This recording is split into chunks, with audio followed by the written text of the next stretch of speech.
បងប្អូនសាច់គោយើងយកសាច់ណាដែលផុយមកហើយសាច់នេះដោយសារតែវាអត់សូវក្រាស់មែនទេបងប្អូនកម្រាស់នឹងប្រហែលជាខ្ទង់មួយថ្នាំងដៃលើសបន្តិចចឹងណាចឹងហើយគឺខ្ញុំអត់ពុះជាពីរទេបន្ទាប់ពីនឹងមកគឺយើងប្រឡាក់គ្រឿងហ្មងប្រេងខ្យងគឺខ្ញុំប្រើ1ស្លាបព្រាបាយម្សៅស៊ុបកន្លះស្លាបព្រាកាហ្វេជាមួយនឹងស្ករ1ស្លាបព្រាកាហ្វេហើយសម្រាប់សាច់គោនេះគឺមានចំនួន3ខាំបងប្អូនយើងដាក់គ្រឿងក្រូចចូលហើយប្រឡាក់វារៀងយូរបន្តិចមកប្រហែលជាខ្ទង់4-5នាទីយើងផាប់វាទុកប្រហែលជាខ្ទង់10ទៅ15នាទីអីសិនទៅយើងទៅរៀបចំគ្រឿងផ្សេងទៀតដែលយើងមានដូចជាខ្ទឹមសម្ទេសត្រយូងចេកសណ្តែកគួរអីហ្នឹងសម្រាប់ត្រយូងចេកមុននឹងយើងហាន់ណាបងប្អូនចាក់ទឹកដាក់ក្នុងចានឬក៏ចានដែកអីមួយមកយើងច្បាយក្រូចឆ្មាចូលដើម្បីត្រាំវាព្រោះអីត្រយូងចេកបើសិនជាអត់មានអីត្រាំទេគឺវាឡើងខ្មៅអញ្ចឹងណាត្រយូងចេកហ្នឹងបងប្អូនបើចាំហាន់វាឲ្យទាស់ទៅអស់ហ្មងទេនិយាយទៅយើងហាន់បានបន្តិចតម្លាក់វាចូលក្នុងទឹកត្រាំបដាអញ្ចឹងមកដើម្បីកុំឲ្យវាឡើងខ្មៅយើងទុកវាចោលម្ដុំសិនយើងទៅហាន់សណ្តែកគួរម្ដងសម្រាប់សណ្តែកគួរនេះគឺខ្ញុំអត់ដាក់ច្រើនមែនទេបងប្អូនដាក់ប្រហែលជាខ្ទង់1ខាំ2ខាំអីហ្នឹងគ្រឿងបន្ទាប់មកទៀតហ្នឹងគឺជាប្រហុកបងប្អូនប្រហុកនេះគឺខ្ញុំប្រើ3-4កន្ទុយលាងទឹកឲ្យស្អាតច្រាំវាឲ្យម៉ត់ទុកម្ដុំមក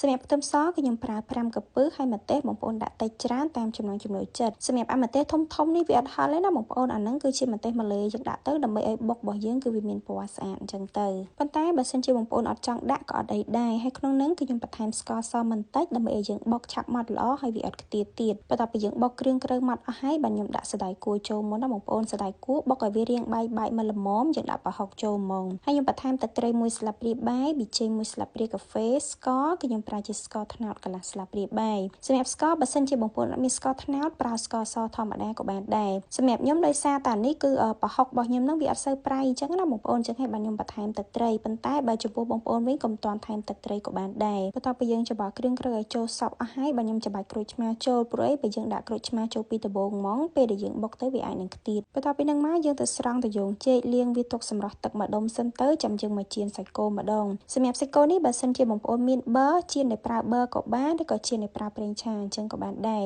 សាច់គោគឺខ្ញុំប្រើភ្លើងរាងក្តៅខ្លាំងហើយចៀនមួយខាងនឹងប្រហែលជាខ្ទង់1នាទីហើយទាំងផ្នែកជ្រុងអីរបស់វានឹងគឺយើងចៀនទាំងអស់ហ្មងណាបងប្អូនដោយសារតែសាច់គោនេះគឺវារាងក្រាស់ហើយសម្រាប់ការចៀនរបស់ខ្ញុំនេះគឺអត់យកឆ្អិនទេណាបងប្អូនខ្ញុំយកឆៅទេនិយាយតែអានេះគឺវាឆ្អិនតែខាងក្រៅប៉ុន្តែនៅឆៅខាងក្នុងបន្ទាប់ពីយើងចៀនវាឆ្អិនហើយគឺខ្ញុំអត់តន់យកមកហាន់ភ្លាមទេយើងទុកសាច់គោនឹងឲ្យចុះត្រជាក់សិនចាំយើងយកមកហាន់ហើយដោយដែលខ្ញុំបានបញ្ជាក់បងប្អូនជាងសាច់គោនេះឆ្អិនតែខាងក្រៅទេបើបងប្អូនខ្លះទៀតសាច់គោនឹងគឺគាត់យកមកបុកទាំងឆៅហ្មងណានិយាយទៅបានដូចគ្នាចង់ធ្វើដូចខ្ញុំអញ្ចឹងក៏បានយកទៅអាំងក៏បានឬក៏ដាក់ទាំងឆៅក៏បានដែរអាស្រ័យលើយើងចូលចិត្តញ៉ាំរបៀបម៉េចអញ្ចឹងណាហើយសម្រាប់ខ្ញុំដោយសារតែត្បាល់របស់ខ្ញុំនឹងវារាងតូចពេកបងប្អូនអញ្ចឹងហើយគឺខ្ញុំចាក់គ្រឿងទាំងអស់នឹងចូលក្នុងចានច្បល់ចូលគ្នាហ្មងព្រោះអីសម្រាប់សាច់គោហើយនឹងត្រយូងចេកអីហ្នឹងយើងអត់ចាំបាច់បុកទៀតទេបងប្អូនយើងបុកតែគ្រឿងទាំងប្រមាណមុខពីដំបូងឲ្យចូលជាសព្វទៅយើងដាក់ក្នុងចានច្បល់ចូលគ្នាបន្ទាប់ពីយើងច្បល់វាចូលជាសព្វល្អហើយចុងក្រោយយើងបន្ថែមជីមកបងប្អូនសម្រាប់រសជាតិគឺខ្ញុំអត់យកប្រៃមែនទេបងប្អូនរសជាតិហ្នឹងគឺខ្ញុំយករាងជូរបន្តិចផ្អែមមកល្មមហើយរាងហឹរប្រហើអញ្ចឹងណាហើយនេះគឺវារាងដិតប្រហុកដែរបងប្អូនដិតប្រហុកប៉ុន្តែអត់ប្រៃខ្លាំងទេហើយសម្រាប់អានេះគឺឆ្ងាញ់ខ្លាំងមែនតើបងប្អូននិយាយទៅយើងបុកសាច់គោជាមួយសណ្តែកគួរលាយជាមួយត្រយូងចេកអញ្ចឹងគឺឡើងត្រូវជាតិគ្នាហ្មងហើយបន្លែយើងអាចផ្ទាប់បានទៀតណាបងប្អូនយើងមានដូចជាសណ្តែកគួរដែលយើងនៅសល់ហ្នឹងយើងមានជីមានកូនស្ពៃបូកូជាមួយនឹងត្រយូងចេកដែលយើងសល់ហ្នឹងយើងអាចផ្ទាប់ញ៉ាំក្រៅបានឬក៏មិនអញ្ចឹងទេយើងញ៉ាំ